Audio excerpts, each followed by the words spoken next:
me ensinaram, por exemplo, que a questão não é o que a gente faz.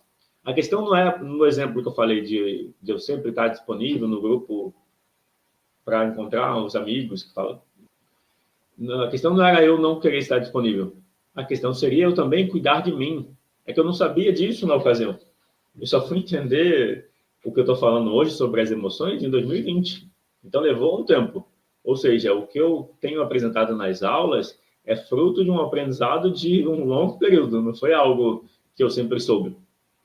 Eu comecei a atuar com terapias, constelação familiar, programação neurolinguística, hipnose, coaching sistêmico, coaching americano, coaching executivo. Eu comecei a trabalhar com essas abordagens de 2012 para cá. 2011 foi o ano que eu fiz várias formações, mas em 2012 eu comecei a atuar. Só em 2020 eu entendi essa questão da forma como eu apresento a relação com as emoções. Então eu fui resolvendo em mim e fui aprendendo. Nenhuma formação que eu fiz ensinou isso, que é o que eu estou falando nas aulas. Nenhuma formação. Cada uma tinha um pedacinho das informações. Ou seja, cada uma tinha um elemento. E eu fui costurando e juntando. Por exemplo, na comunicação não violenta, eu aprendi que eu preciso exercitar a empatia. E eu aprendi o que significa isso.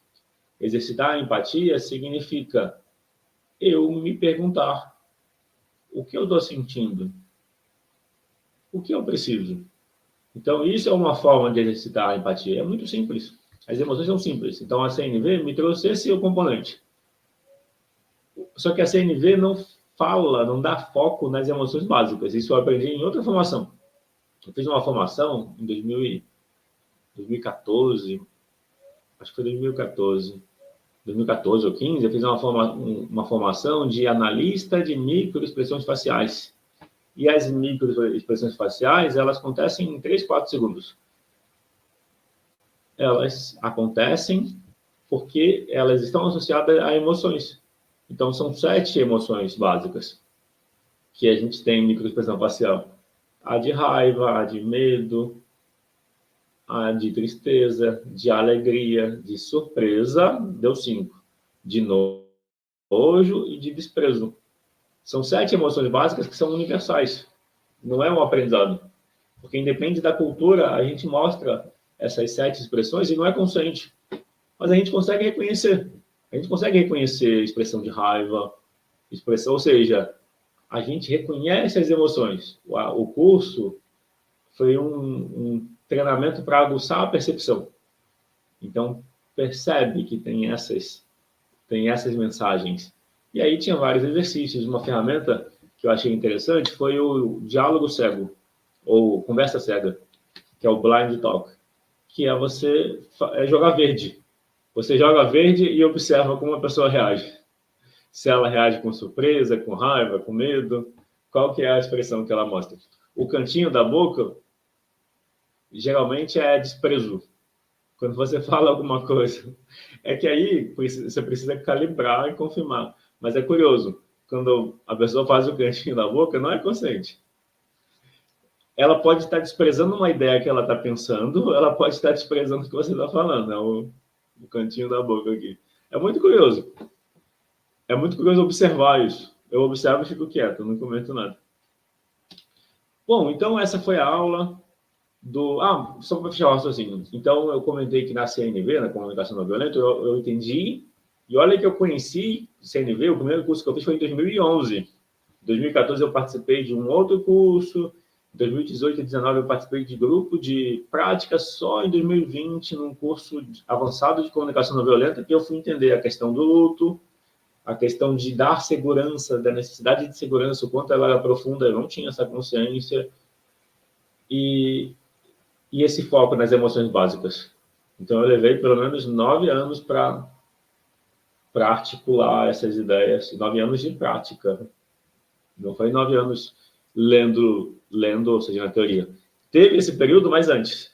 Então, eu passei uns 9, 10 anos lendo tudo que era livros desses assuntos de autoconhecimento, autoajuda, desenvolvimento pessoal, de 2012 até 2011, eu fazia isso o tempo todo. E de 2011 para cá virou prático, que eu passei a ter as ferramentas e passei a atuar profissionalmente a partir de 2012. Então, o que eu quis mostrar? Na CNV veio essa noção da empatia e de acolher, de escutar, do diálogo. Do análise de microexpressões faciais veio esse reconhecimento das emoções básicas. Eu como aluno, participei de um líder training e eles usavam as emoções básicas, porque na análise transacional eles também usam tristeza, raiva e medo como emoção básica para mudar. E aí também isso ativou a minha atenção. Eu pensei, olha que interessante, emoções básicas.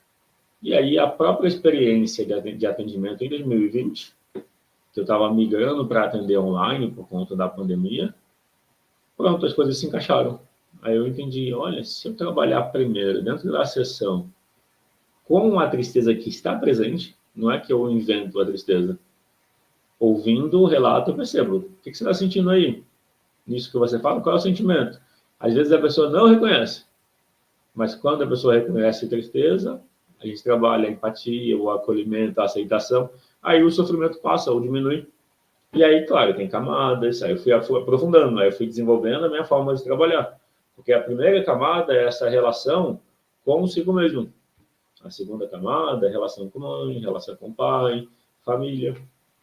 A terceira pode envolver o relacionamento e o trabalho. E mais ou menos assim. Para fechar, essa aula então foi sobre querer agradar como autossabotagem. Quando querer agradar os outros é autossabotagem, quando você não cuida de si e espera que o outro cuide. E você faz isso esperando receber esse cuidado. Daí, normalmente, a experiência é de frustração, porque a outra pessoa vai retribuir ou não do jeito dela e se ela quiser. E aí a dor é exatamente por não receber a reciprocidade que a gente achava que tinha que receber. Por isso é autossabotagem.